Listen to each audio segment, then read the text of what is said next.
Assalamualaikum warahmatullahi wabarakatuh. Alhamdulillah wassalatu wassalamu ala Rasulillah wa ala alihi wa sahbihi wa wala wala haula wala quwwata illa billahi wa ba'd. Alhamdulillah, segala puja dan puji hanya milik Allah Subhanahu wa ta'ala. Sallallahu alaihi wasallam dan kepada Rasul kita Nabi besar Muhammad sallallahu alaihi wa ala alihi wasallam.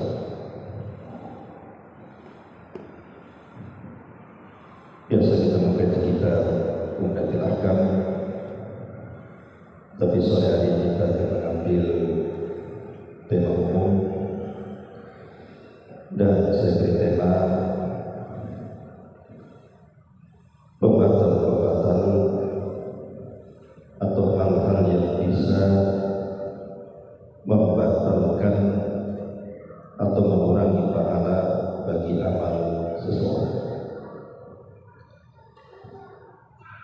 Ma'asyiral muslimin wal muslimat rahimani wa rahimakumullah. Tujuan hidup manusia adalah beribadah kepada Allah Azza wa Jalla. Bahkan seorang mukmin tidak mungkin kenyang untuk melakukan amal saleh sampai kedua kakinya menginjak di atas surga Allah Azza wa Jalla. Makanya kalau kita lihat amalan para sahabat, bagaimana mereka mencontohkan kepada kita fastabiqul khairat, berlomba-lomba dalam kebaikan. Satu hari Nabi SAW berkumpul bersama para sahabat. Kemudian Nabi SAW bertanya, siapa yang hari ini melaksanakan puasa? Maka tiba-tiba Abu Bakar mengatakan, saya wahai Rasul. Kemudian Rasul bertanya lagi, siapa yang hari ini mengunjungi orang sakit? Lagi-lagi Abu Bakar mengatakan, saya wahai Rasul. Kemudian Rasul bertanya lagi, siapa yang hari ini memberi makan fakir miskin? Lagi-lagi Abu Bakar mengatakan, saya wahai Rasul. Kemudian Rasul mengatakan, siapa yang hari ini mengantarkan jenazah ke kuburan? Sekali lagi Abu Bakar mengatakan, saya wahai Rasul. Maka Nabi SAW mengatakan, tidaklah perkara-perkara ini terkumpul pada seseorang dalam satu waktu kecuali wajibat lahul jannah, maka wajib dia masuk surga. Syahidnya di sini adalah bagaimana Abu Bakar Siddiq radhiyallahu anhu memborong banyak amalan dalam satu hari. Itulah makna daripada firman Allah Subhanahu wa taala, fa idza faraghta famsah wa ila rabbika farghab. Fa idza faraghta, kalau engkau selesai melaksanakan sebuah amal ibadah, famsah, lakukan amal yang lain. Jangan sampai ada istirahat, itu maksudnya. Karena tujuan hidup manusia itu hanya mengumpulkan pahala, tidak lebih daripada itu. Tujuan kita kan hanya itu saja. Kita banyak ibadah itu supaya banyak pahala. Masalahnya, ada perkara-perkara yang sadar ataupun tidak disadari. Amalan-amalan ini bisa membatalkan ibadah yang lain atau mengurangi pahala ibadah yang lain. Ini yang kita khawatirkan. Di sini sudah rangkum sekitar 30 perkara yang bisa membatalkan atau mengurangi pahala seorang hamba di hadapan Allah Subhanahu wa taala. Apa saja dari 30 perkara itu? Yang pertama, ar-riddatu bil kufri wasyirk. Seseorang tanpa sadar keluar dari Islam karena melakukan kekufuran dan kesyirikan. Di dalam Al-Quran Allah Subhanahu wa Ta'ala mengatakan, la in asyrakta la yahbatanna 'amaluka wa la takunanna minal khasirin. Kalau engkau melakukan kesyirikan wahai Muhammad, habis amalan dan engkau termasuk orang yang merugi.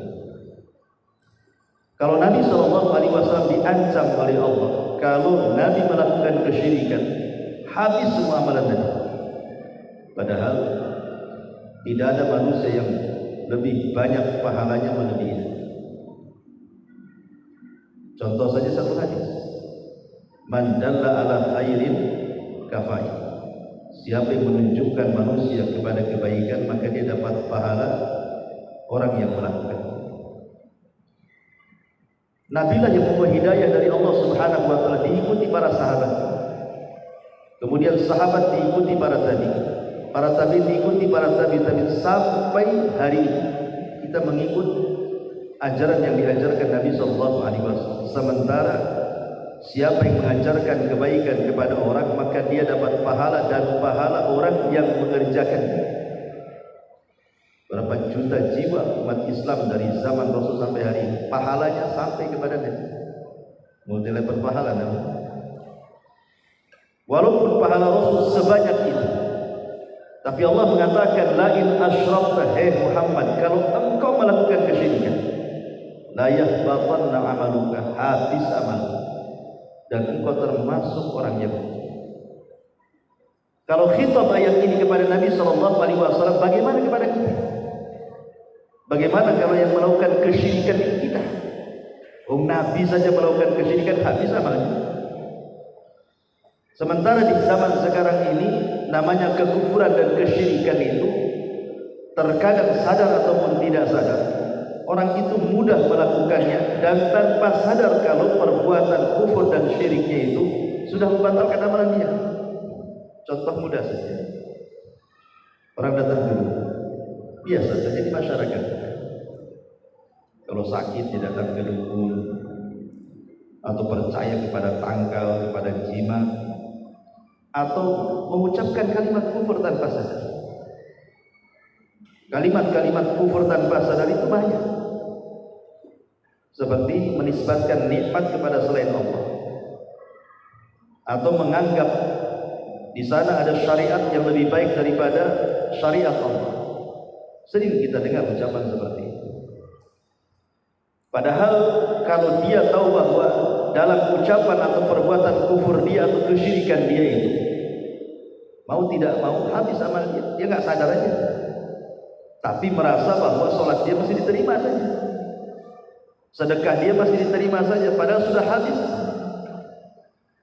Harusnya dia segera bertobat, dan dengan taubatan nasuha baru amal-amal yang tergantung itu dikembalikan lagi kepada hamba yang melakukan kekufuran. Ini yang pertama, singkat saja kata banyak. Yang kedua, tarkus sholatil asr, meninggalkan sholat asar. Nabi SAW mengatakan, man taraka sholatal asri habita amaluhu. Siapa yang meninggalkan sholat asar, habis lebur amalan. Kalau satu hari ini, mungkin di antara kita ada yang bersedekah, ada yang bersilaturahim, ada yang menolong orang, ada yang berzikir, ada yang baca Quran. Tiba-tiba ketika datang sholat asar gak sholat, habislah amalan satu hari. Makanya sholat asar itu sampai-sampai oleh Allah sendiri disendirikan bahasanya. Allah katakan, hafizu ala salati was salatil wusta.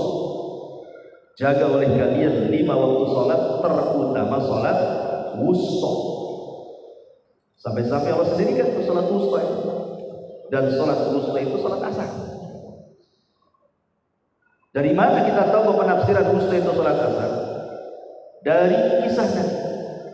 Jika Nabi SAW menjaga parit dalam perang Khandaq, kan kita tahu posisi Madinah itu kiri bukit, kanan bukit, belakang kebun kurma, jalan hanya dari depan saja. Maka dibuat parit, musuh hanya bisa dari depan saja. Sehingga musuh itu kan banyak yang berkuda. Dia bisa loncat dengan kudanya parit.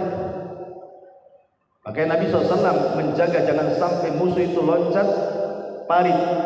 Dijaganya parit itu sampai datang waktu asar. Musuh tetap menyerang, terus dijaga sampai datang waktu maghrib. Akhirnya Rasul salat asar di waktu maghrib. Marah Rasul.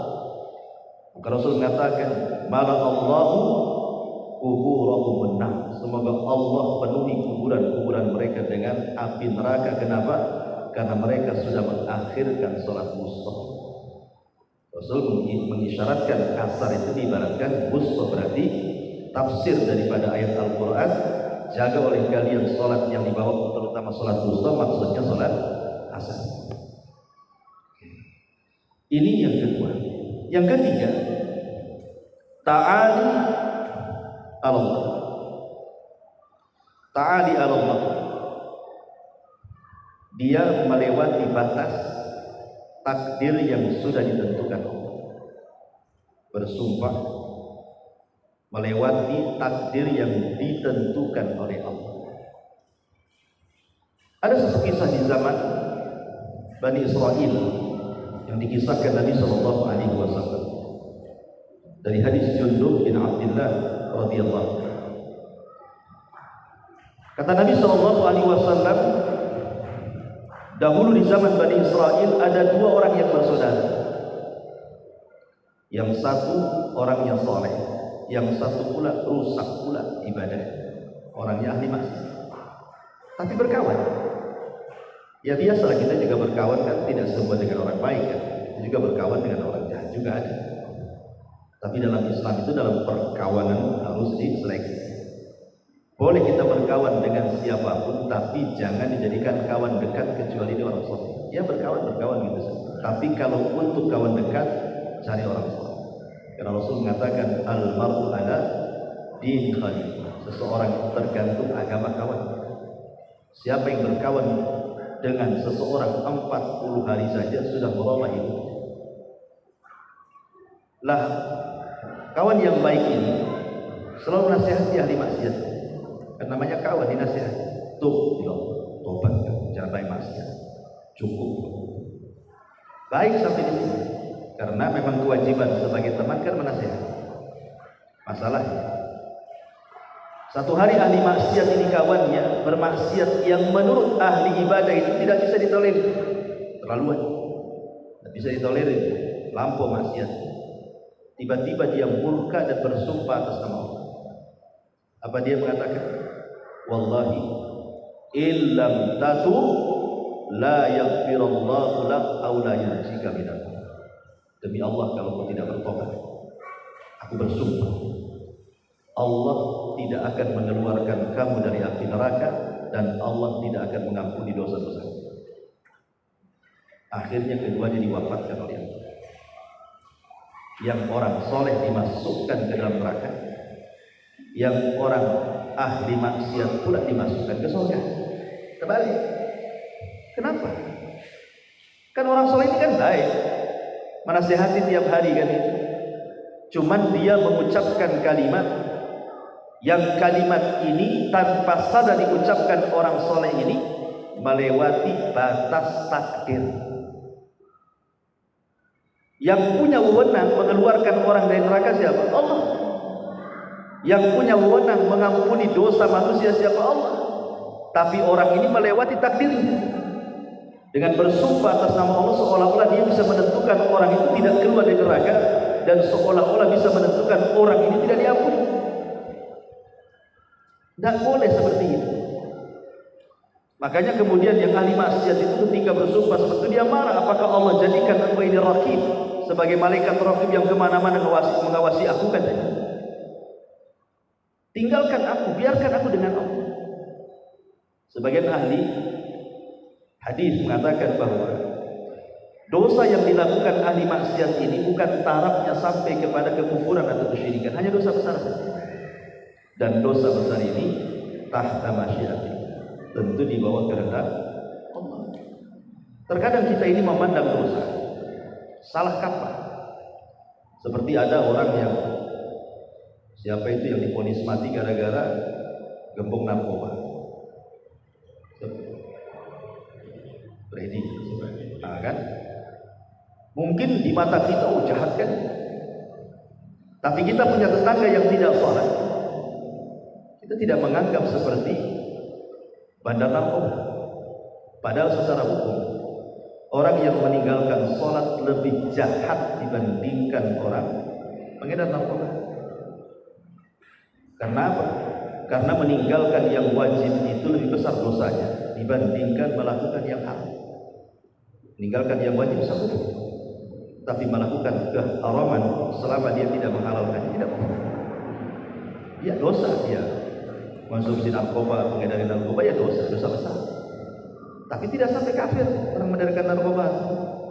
Tapi kalau meninggalkan sholat bisa kafir. Nah, kadang-kadang kita ini memandang dosa itu salah gitu. Yang jelas-jelas orang meninggalkan sholat dia dianggap biasa. Padahal orang yang meninggalkan sholat itu lebih besar dosanya dibandingkan berzina, dibandingkan membunuh. Makanya di sini, masyaallah muslimin yang dimuliakan Allah Azza wa Jalla, orang saleh ini tidak melihat dosa orang itu, bahwa dosa yang dilakukan orang ini tahta masyiatillah. Harusnya dia cukup menasihati saja. Tidak perlu bersumpah seperti itu sampai melewati takdir Allah maksudnya. Akhirnya kan amal yang dia sudah kerjakan, kesolehan dia yang tidak kerjakan, percuma, ujung-ujungnya masuk neraka juga dia. Maka jangan sampai melewati takdir yang ditentukan oleh Allah Subhanahu wa taala. Ini yang ketiga. Kemudian yang keempat, raf'us sauti fauqa sautin Nabi sallallahu alaihi wasallam. Mengangkat suara di atas suara Nabi. Dulu di zaman Nabi sallallahu alaihi wasallam ada seorang sahabat namanya Thabit ibn Qais al-Mushammas. Thabit ibn Qais al-Mushammas. Dia juru bicara Nabi. Semua bahasa dia tahu. Namanya juru bicara. Masalahnya dia punya suara lantang. Kalau ngomong lantang, kadang-kadang suaranya meninggi dan melengking dibandingkan suaranya. Ketika turun ayat di dalam Al-Qur'anul Karim surah Al-Hujurat ayat 3, di mana Allah Subhanahu wa taala mengatakan, ya ayyuhalladzina amanu la tarfa'u aswatakum fawqa sautin nabi wa la tajharu lahu bil qawli ka jahri ba'dikum li ba'din an tahbata a'malukum wa antum la tash'urun. Wahai orang-orang yang beriman, jangan kau angkat suara kalian di atas suara Nabi, dan janganlah kalian mengeraskan suara seperti, maksudnya di hadapan Nabi, seperti kerasnya suara kalian kepada sebagian yang lain. Dikhawatirkan amal-amal kalian akan hilang dan kalian tidak sadar. Ketika turun ayat ini, perasaan Thabit ibn Qais sudah gak enak. Jangan-jangan ayat ini tertuju kepada dirinya, karena dia kan lantang kalau ngomong. Sehingga dia mengatakan, celaka, habislah amalan bukan, karena suaraku meninggi lebih tinggi dibandingkan suara Nabi. Habis itu dia tidak pernah hadir di majelis Nabi, menguring diri, menangis setiap hari, menyesali perbuatannya. Hancurlah amalan saya, hancurlah amalan saya. Jadi Nabi kehilangan karena biasa hadir di majelisnya. Tentu Rasul kehilangan murid-muridnya. Aina Thabit? Tidak pernah hadir. Maka orang-orang mengatakan Thabit mengurung diri di rumah. Maka Rasul mengatakan, ada apa gerangan dengan dia? Coba dia tanya. Diutus oleh seorang sahabat. Kemudian ditanya, dijawab oleh sahabat, aku termasuk orang yang rugi karena turun ayat, wahai orang yang beriman, janganlah kalian keraskan suara kalian di atas suara Nabi, dan habislah amalan saya.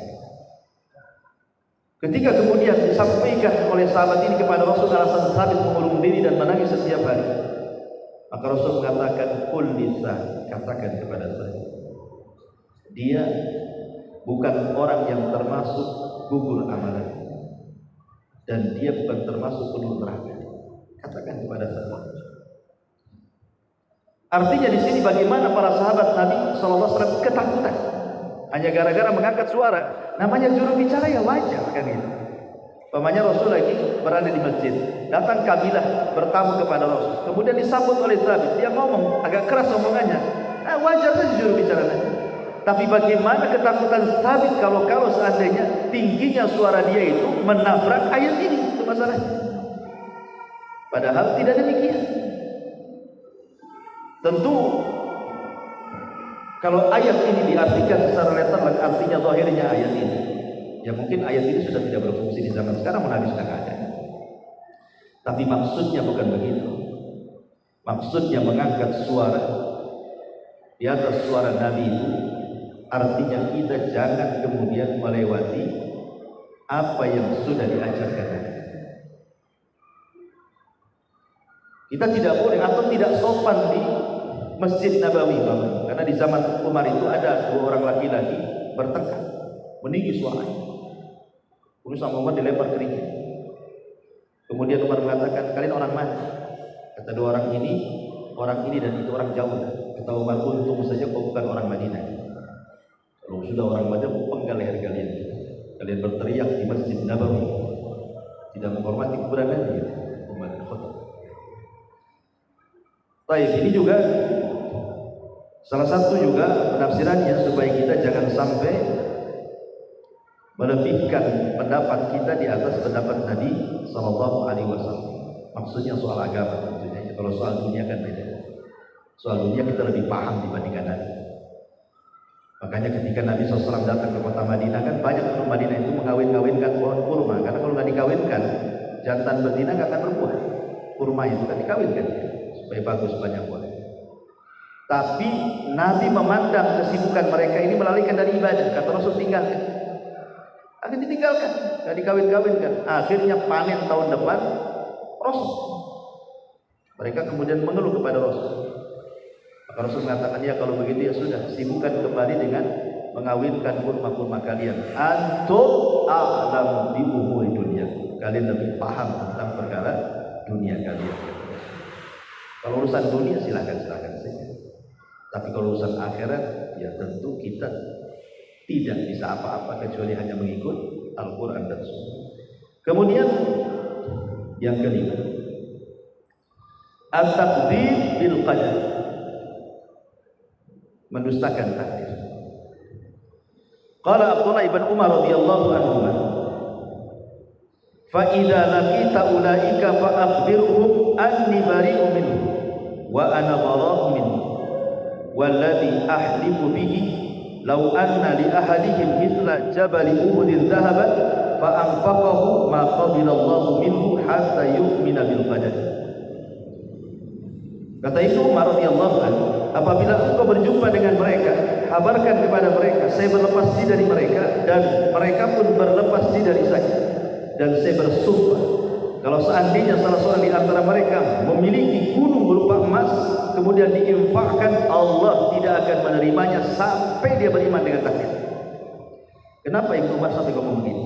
Ada asbabnya, ada asbab urutnya. Jadi di Basrah itu ada orang namanya Ma'bad al-Juhani. Ma'bad al-Juhani itu pengasas kelompok Qadariyah. Kelompok Qadariyah kelompok sesat dalam Islam yang disabdakan Rasul bahwa al-Qadariyah itu majusi hadil ummah. Kata Rasul, Qadariyah itu majusinya umat ini. Jadi pengasas pertama kelompok Qadariyah itu namanya Ma'bad al-Juhani. Ma'bad al-Juhani ini ahli filsafat, ahli ngomong. Banyak murid jadi bahasa. Jadi ada pemahaman tentang masalah takdir Ma'bad al-Juhani bahwa al-amru unufun. Dia mengatakan perkara itu Allah baru tahu kalau hamba berbuat. Kalau hamba tidak berbuat, Allah tidak tahu. Jadi kalau kita diam saja, Allah tidak tahu. Kalau kita berbuat, baru Allah tahu. Ini kan kurang ajar dengan Allah. Seolah-olah Allah tidak tahu kondisi hambanya. Allah itu maha tahu yang telah, yang sedang, dan yang akan datang. Bahkan sesuatu yang mustahil terjadi, kalau terjadi Allah tahu. Allah itu maha tahu segalanya. Tapi orang Qadari ini mengatakan Allah tidak tahu kalau kita tidak berbuat. Kalau kita diam saja, Allah tidak tahu mau apa kita ini. Seolah-olah apa? Orang Qadari ini menafikan ilmu Allah.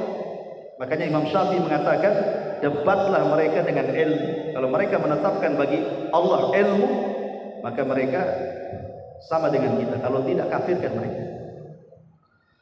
Jadi ada dua orang ini ingin bertanya, gara-gara fatwanya Ma'bad al-Juhani ini yang mengatakan bahwa Allah tidak tahu kecuali kalau hamba berbuat. Dia ingin bertanya kepada sahabat tadi. Berangkatlah dua orang ini dari Basra ke Madinah, berjumpa dengan Ibnu Umar. Ibnu Umar, kami di Basra itu ada orang namanya Ma'bad al-Juhani, ngomong begini. Maka Ibnu Umar ngomong seperti ini, katakan kepada mereka yang ngomong begitu, aku berlepas diri dari mereka, mereka pun berlepas diri dengan. Dan aku bersumpah, kata Ibnu Umar, kalau seandainya mereka punya emas berupa gunung diinfakkan semuanya, pasti Allah tidak akan menerimanya sampai mereka beriman dengan takdir. Ya beriman dengan takdir, ya beriman dengan ilmu Allah, beriman dengan catatan Allah, beriman dengan kehendak masyiah Allah, beriman dengan penciptaan Allah. Itulah beriman dengan takdir. Lah, secara umum orang-orang yang mendustakan takdir ini banyak di masyarakat, terutama takdir buruk. Kalau takdir baik ya orang menerimanya semuanya lah ya. Biasanya nggak terima itu takdir buruk. Orang dengan takdir buruk itu biasanya ada 4 kondisi. Pertama, ada orang yang tasakhut. Tasakhut itu nggak menerima takdir sama sekali. Kemudian dibuktikan dengan lisannya. Dia salahkan takdir itu dan dijadikan Allah itu sebagai objek celaan. Kenapa asih aku aja yang susah? Kenapa asih anakku aja yang sakit? Kenapa asih usahaku saja yang gagal? Allah didiam. Ya, Allah disalah-salahkan. Seolah-olah ujian Allah itu dianggap azab bagi dia. Ada orang yang seperti itu. Ini namanya tasawuf, nggak menerima takdir namanya. Kelompok yang kedua, sok sabar, sok menerima takdir. Memang dia lisannya diam-diam saja, nampaknya sabar, tapi kalau kita ajak ngomong keluar semua tuh isinya. Baru ngeluhnya itu baru terasa. Kalau nggak diajak ngomong diam saja, tapi kalau kita dekati, kita ajak ngomong, baru keluar keluhannya. Aduh, pokoknya kalau duduk samping dia itu mesti keluh saja. Kayaknya dunia itu nggak ada yang baik bagi dia. Tapi kalau nggak disentuh dia diam saja. Tapi kondisinya kan lebih baik dibandingkan orang yang pertama. Orang pertama kan memang tidak sabar, lisannya pula jahat. Orang yang kedua ini lisannya tidak jahat, tapi jangannya disentuh, diamin saja. Kemudian kelompok yang ketiga, memang dia sana, dia nerima dengan takdir Allah, dia rela, betul-betul dia ikhlas, ya nggak apa-apalah. Memang innalillahi wa inna ilaihi raji'un, semua datang dari Allah, kembali kepada Allah. Harta ini semua milik Allah. Kalau Allah mau ambil, ambillah kan. Betul-betul dia ikhlas. Tetapi tentu yang paling tinggi derajatnya adalah yang terakhir. Dia sabar, dia ikhlas, dan dia bisa mengucapkan alhamdulillah. Maksudnya alhamdulillah itu bukan bersyukur atas ujian, tetapi bersyukur kepada nikmat yang tersisa, di mana Allah tidak menghabiskan semuanya. Seperti Urwah bin Zubair. Urwah bin Zubair ini kakinya kena luka dan harus diamputasi. Sementara di zaman itu tidak ada obat bius, terpaksa harus minum khamar kan, supaya mengurangi sakit. Maka Urwah mengatakan, kamu tidak perlu menawarkan khamar wahai Tuhan. Kalau seandainya aku minum khamar itu, kemudian kau amputasi kakiku, kemudian aku mati, bersama dengan mati di atas khamar namanya. Kata tabib, kau akan kesakitan masalah. Kan boleh meminum khamar dalam kondisi darurat. Kata Urwah, enggak. Kalau engkau ingin memotong kakiku, potonglah ketika aku sholat. Kalaupun aku mati sedang sholat. Kalau aku mati, mati sedang sholat atau sedang ibadah. Betul-betul dipotong ketika sholat. Namanya dipotong sakit. Akhirnya sampai pingsan. Sakit kesakitan yang nggak ada obat bius, diamputasi gimana nggak sakit? Pingsan. Yang ketika sholat. Setelah koma, akhirnya dia siuman. Qadarullah pas siuman, datang kabar. Ya Urwah, putra meninggal. Terkadang ada orang yang diuji itu musibah berturut-turut ya. Baru saja kakinya dipotong, datang pula kabar anaknya mati. Ada orang-orang itu yang diuji secara beruntun. Seperti Urwah ini kan beruntun, baru saja kena musibah, dah tak pula musibah yang lain. Tetapi Urwah hanya mengatakan alhamdulillah ala kulli hal. Segala puja dan puji hanya milik Allah atas setiap keadaan. Tobitnya ya, kok kamu dipotong kakimu bilang alhamdulillah. Anakmu mati dibilang alhamdulillah. Kata Urwah ya, Allah telah berikan 4 anggota badan, 2 tangan 2 kaki, yang diamputasikan cuma 1, masih ada 3 lagi gitu. Jadi dia ingat yang 3-nya, tidak ingat yang 1-nya. Anak 4. Kalau seandainya mati 1 tinggal 3, masih ada 3 gitu kan. Dia bisa bersyukur dengan keadaan yang ada. Dia tidak mengingat dengan yang sudah nggak ada gitu maksudnya. Lah ini kan sahabat tingkat tinggi yang seperti ini. Hanya orang-orang tertentu yang bisa menghadapi musibah seperti ini. Ya, makanya hal-hal yang bisa menggugurkan amalan adalah mendustakan takdir Allah.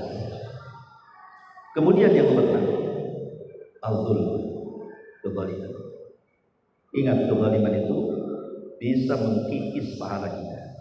Makanya hadis yang sering saya sampaikan, hadis muflis, hadis bangkrut.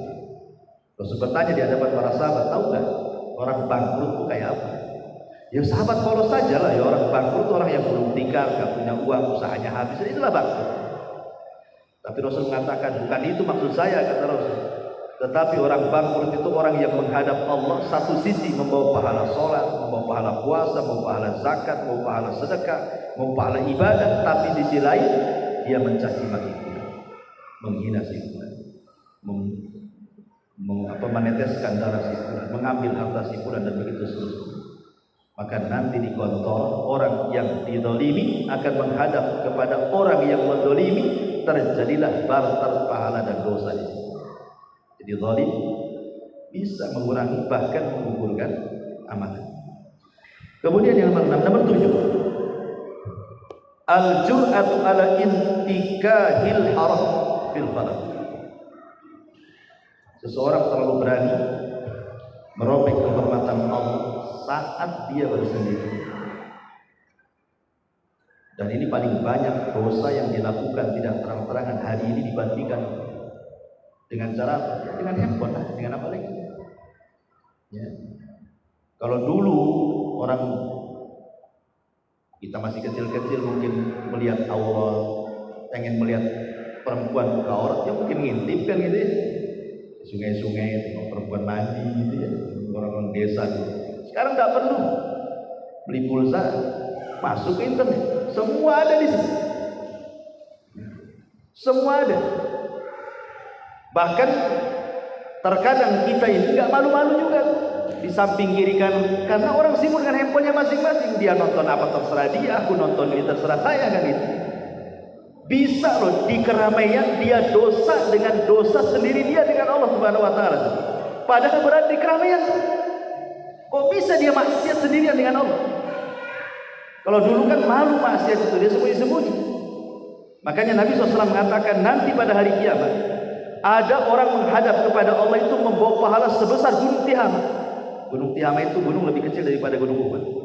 Kata Rasul, nanti pada hari kiamat ada orang yang membawa pahala sebesar gunung Tihamah. Tetapi faja'ala Allah haba'an mansura. Allah jadikan amal segunung Tihamah itu, Allah leburkan habis. Kemudian para sahabat bertanya, kok bisa? Maka Nabi SAW menjawab dan mengatakan, ketika ditanya siflana, sifatkan mereka wahai Rasul, siapa orang itu? Maka Rasul mengatakan, annahum idza khalau bi maharimillahi intahaquha. Mereka orang-orang yang apabila sedang bersendirian, mereka pun merobek kehormatan Allah Azza wa Jalla. Maka dosa yang tidak tahu hanya dia dengan Allah itu bahaya, karena menghabiskan amalan kita. Sholat yang kita sudah lakukan, puasa, sedekah, baca Quran, habis loh gara-gara maksiat sendirian dia dengan Allah. Naudzubillah. Makanya kata para ulama, kalau satu hari ini kita melakukan dosa yang bersendirian antara kita Tidak ada yang tahu kecuali kita dengan Allah saja. Maka buatlah amalan yang bersendirian juga, yang hanya Allah dengan kita yang tahu. Begitu caranya, supaya amalan kita tidak hilang. Kasih balance. Kalau tidak balance, habis amalan kita. Kalau dalam satu hari 3 kali kita ini bermaksiat, tidak ada yang tahu kecuali dengan Allah. Buat juga amalan yang orang tidak tahu kecuali dia dengan Allah saja, supaya jangan habis amalan. Dan itu bisa kita lakukan. Gampang lah. Pokoknya sholat sunnah, gampang, ada orang di masjid sholat sunnah sendiri. Siapa yang tahu? Atau Anda sedang duduk, Anda berzikir sendiri. Siapa yang tahu Anda sedang zikir? Bisa saja kan. Jadi ini juga bahaya. Yang bisa menggugurkan amalan itu adalah orang yang bermaksiat saat kesendirian. Kemudian yang nomor 8, riya. Riya, ma'ruf riya. Sudah jelas, sudah jelas. Orang yang beramal karena manusia, orang yang beramal ingin dipuji manusia, ingin didengar manusia, itu sudah jelas akan menggugurkan amalan yang dia amalkan. Tentu yang dimaksud amalan yang dikerjakan dia, tidak semuanya. Umpamanya dalam satu hari sholat 5 waktu. Zuhur ikhlas, asar ikhlas, maghrib ikhlas, isya pula riya, ya isyanya saja yang hilang. Ya, kalau yang lainnya ya enggak. Karena kan yang menggugurkan amalan itu ibadah yang ketempeli riya saja. Kecuali kalau riyanya itu semua ibadah ya. Kemudian yang nomor 9, al-man bis-shadaqah. Menyebut-nyebut dalam pemberian sedekah. Allah Subhanahu wa taala mengatakan, ya ayyuhalladzina amanu la tubtilu shadaqatikum bil manni wal adha. Wahai orang-orang yang beriman, jangan kalian batalkan sedekah-sedekah kalian dengan cara al-man, menyebut-nyebut pemberian, wal adha, ataupun menyakiti orang yang kita beri. Makanya kenapa Allah mengatakan dalam ayat yang lain, qaulun ma'rufun khairun min shadaqatin yatba'uha adha. Ucapan yang indah, ucapan yang santun itu lebih baik daripada sedekah tapi nyakiti orang. Kalau kita tidak bisa memberi sesuatu kepada orang, minimalnya kita bisa mengucapkan kalimat santun. Itu paling tidak, karena sedekah kan tidak mesti uang. Sedekah itu tidak mesti uang. Salah satunya kalimat yang baik itu bagian daripada sedekah kan itu. Walaupun konotasinya kalau dibilang sedekah pasti dengan uang. Tapi di sini, di antara amalan yang bisa membatalkan pahala-pahala kita, terutama pahala sedekah kita, adalah menyebut-nyebut. Dan terkadang menyebut-nyebut itu boleh jadi dalam rangka riya atau dalam rangka menyakiti. Cuma 2 saja, riya atau menyakiti. Dan itu banyak di masyarakat lain seperti itu. Kadang-kadang nyumbang masjid gitu. Sebenarnya sih ikhlas-ikhlas saja dia. Tapi ketika berkunjung ke masjid ini dia teringat sumbangannya. Nah itu nanti yang itu saya yang bangun. Yang sebelah sana saya juga. Yang sebelah sana. Padahal nggak ditanya. Ya. Kenapa mesti disebut-sebut? Batal lah amalan yang sudah. Mungkin boleh jadi dia nyumbang itu 10 tahun yang silam. Gara-gara ngomong gitu, bayangkan. Amalan yang sudah 10 tahun hilang pula sama dia. Atau karena memang sakit hati. Mungkin ketika dia susah kita bantu. Ketika dia sudah senang dia tak bantu kita pula. Mulai kita gitu ya kan. Dulu kau si gembel aku bantu, sekarang aku lagi susah kau tak mau bantu. Kan tidak sadar itu. Kalimat-kalimat seperti itu kan tidak sadar itu. Sebenarnya dia sedang mungkin pemberian kan. Makanya ketika Bilal ibn Rabah radhiyallahu, dia berhenti jadi muadzin karena tidak kuat menyebut nama Nabi setelah kematian. Setiap dia mengucapkan asyhadu anna Muhammadar Rasul, berhenti nangis sampai dia tidak bisa melanjutkan azan. Akhirnya dia resign, tidak mau jadi muadzin lagi. Tak tahan dia dengan ucapan, kalau disebut nama Nabi dia menangis, teringat dengan kematian. Jadi Abu Bakar datang menolak kalau Bilal ini resign dari muadzin, karena dia mau hijrah ke Syam, ingin berjihad, ingin melupakan Nabi gitu. Jangan di Madinah karena teringat terus dengan Nabi. Tapi Abu Bakar tidak terima. Jangan. Aku tidak izinkan kau keluar dari Madinah. Maka apa kata Bilal? Kalau memang tujuan kamu memerdekakan aku untuk, aku tidak akan keluar dari Madinah. Tapi kalau tujuan memerdekakan aku itu karena Allah, biarkan aku hijrah. Biarkan aku hijrah. Kata Abu Bakar, tidak, tak tukar di wajib. Aku memerdekakan kamu karena Allah. Pergilah kau hijrah. Jadi jihad di Syam. Dan dia jadi wajib. Lihat perkataan Bilal kan di sini. Tujuan kamu itu memerdekakan siapa? Kalau untukmu, ya berarti aku milik. Walakku, loyalitasku aku berikan karena kau yang memerdekakan aku siap jadi wajib terus. Tapi kalau engkau memerdekakan diriku karena Allah, biarkan aku hijrah. Kata Abu Bakar, tidak, aku memerdekakan kamu karena Allah, silakan hijrah. Lihat bagaimana keikhlasan Abu Bakar Siddiq radhiyallahu dan bagaimana Bilal mengingatkan suatu itu. Kemudian yang nomor 10, manidda'a ila ghairi abi.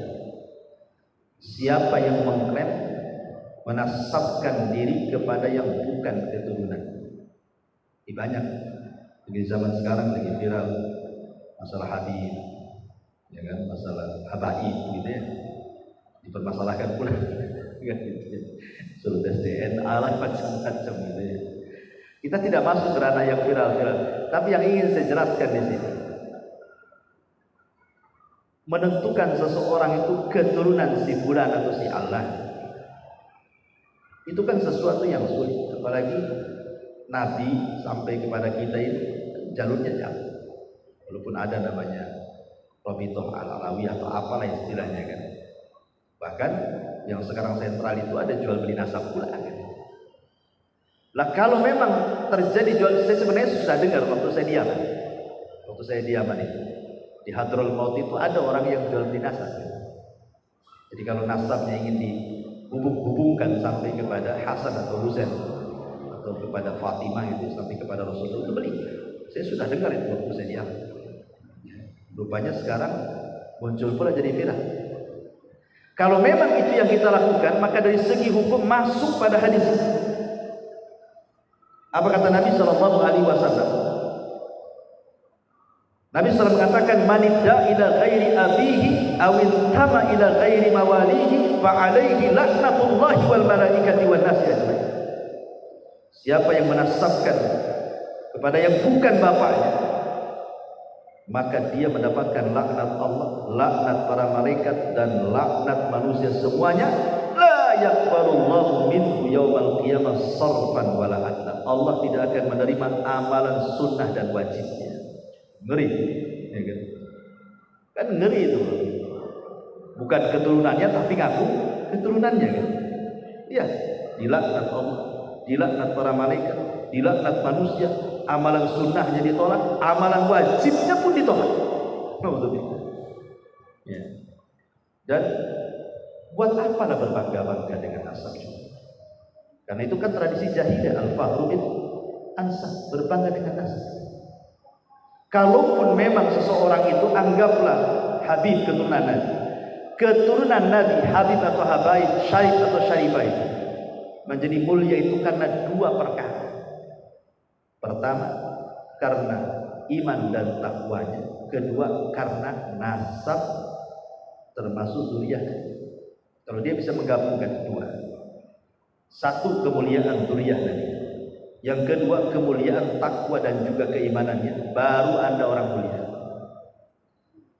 Kalau Anda hanya satu sisi saja zuriyah Nabi, tapi kelakuannya seperti Fir'aun umpamanya kan, keluarga Nabi, Abu Lahab juga masih pamannya Nabi, masuk neraka juga. Abu Lahab loh paman Nabi. Bahkan Abu Lahab ini ketika kelahiran Nabi orang yang paling bahagia, sampai bahagianya diperdekakan Suwaibah.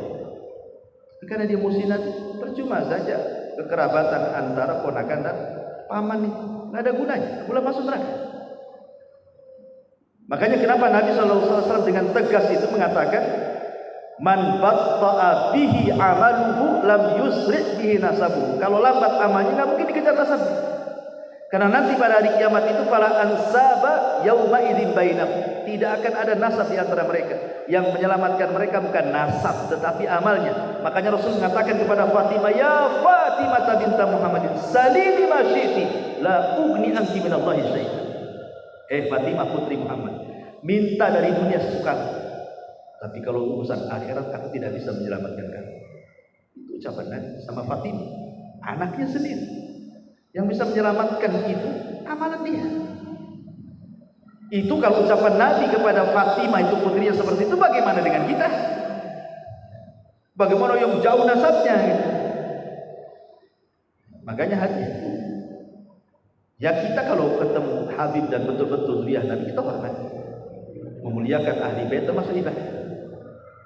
Kita muliakan, tetapi kita hanya memuliakan sebagaimana yang Islam sudah dudukan bagaimana cara memuliakan mereka. Tidak perlu hulu ekstrim dalam memuliakan mereka.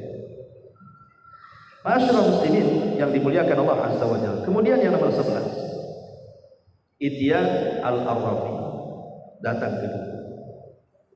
Datang ke dukun bisa menggugurkan amal. Kemudian juga yang selanjutnya yang nomor 12, al-bid'ah, perbuatan bid'ah dalam agama.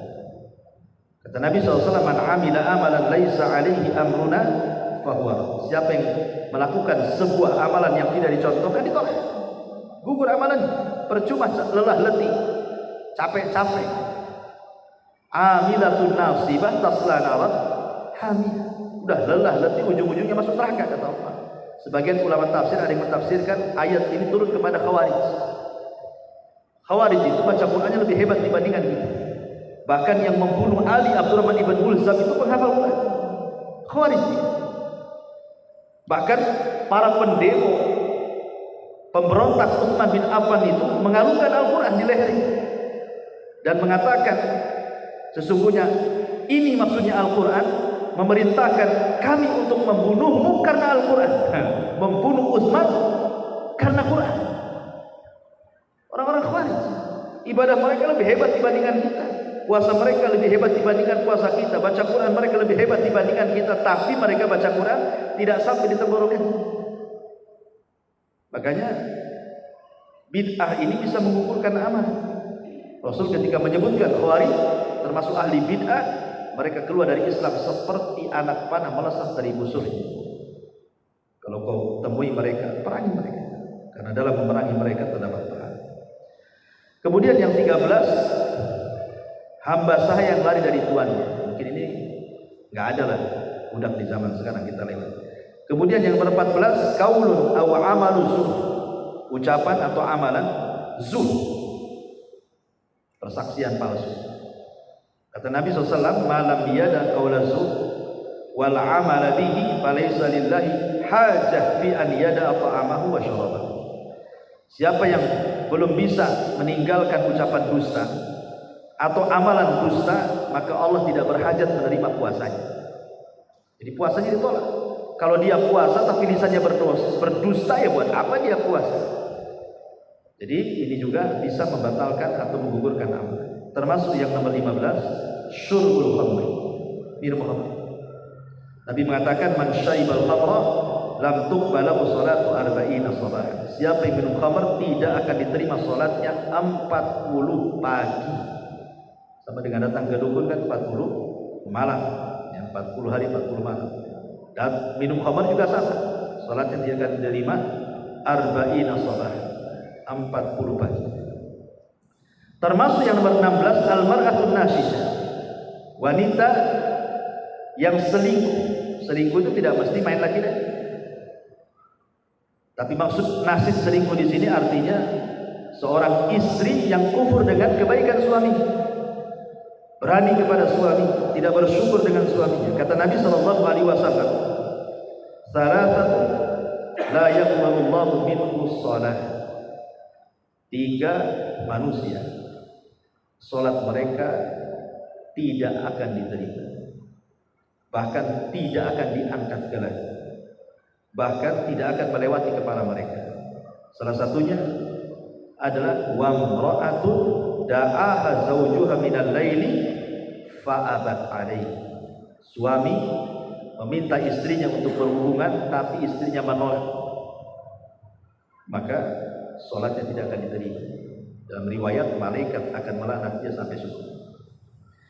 Kemudian juga al-kalam wal imamu yakhutub, lagi sholat Jumat, khotib lagi khutbah antum belum mau, maka Rasul mengatakan dalam sebuah hadis, man massal hasa faqad lahu. Siapa yang main-mainkan tasbih ataupun kerikil, zaman sekarang tasbih lah. Khotib lagi ngomong, tasbih pula kita putar-putar seperti ini, nggak dapat pahala juga. Apalagi ngomong, main-mainin tasbih gini saja. Kata Nabi, man massal hasa, barang siapa yang memegang kerikil, zaman sekarang ya tasbih, faqad lahu, dianggap main-main Jumat. Kemudian juga yang nomor 18, al-mar'atu al-mutatayyibah az-zahibatu lil masjid, wanita yang datang ke masjid tapi menggunakan wangian. Padahal niatnya bagus, wanita ini ingin datang ke masjid sholat, tapi malah pakai parfum, wangi-wangi gitu ya. Maka kata Nabi, la taqbalu sholatu limra'atin tatayyaba li hadzal masjid hatta tarji'a fataghtasila ghasluha minal janah.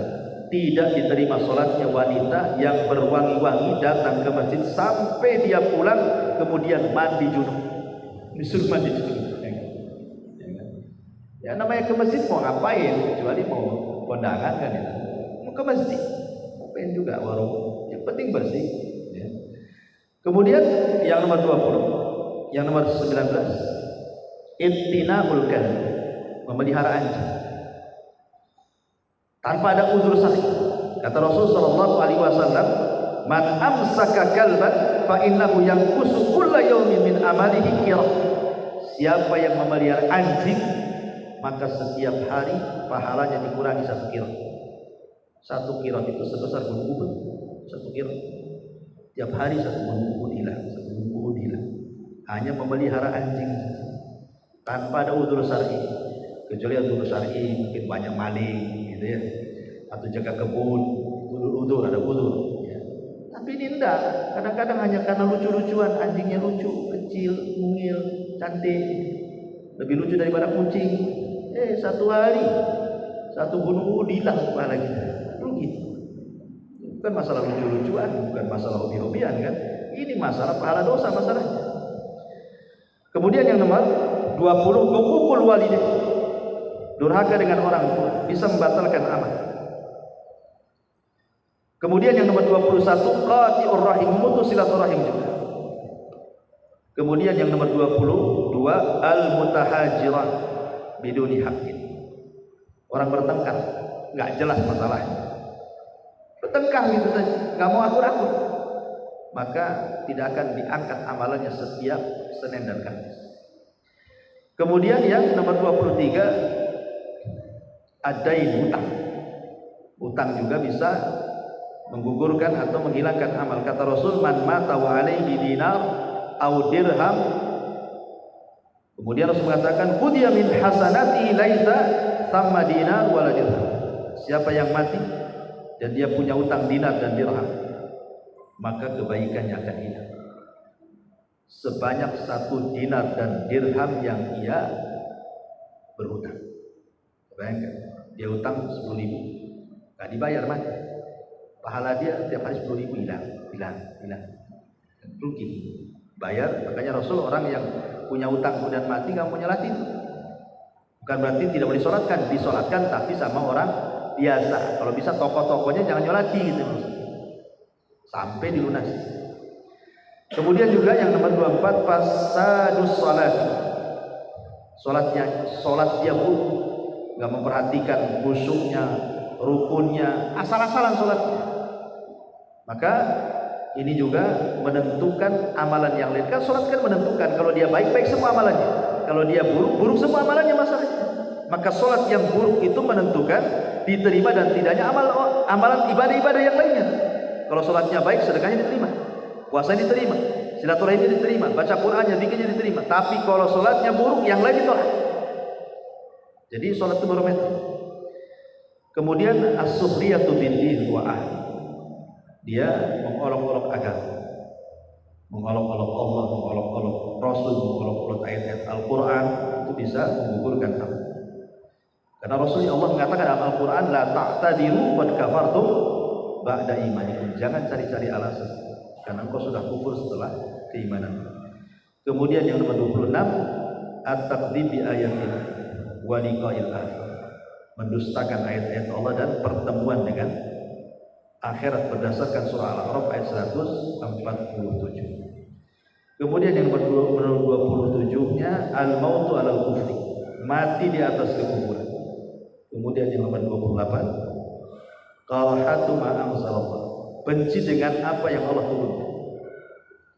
Yang 29-nya ittiba'u ma asqatallah, mengikuti yang Allah murkai. Sudah jelas Allah murkai, kita pula mengikuti apa yang Allah murkai. Kemudian yang terakhir ittiba'ul hawa, mengikuti hawa nafsu. Ini secara singkat 30 amalan yang bisa menggugurkan, sebagiannya bisa mengurangi pahala. Wallahu a'lam.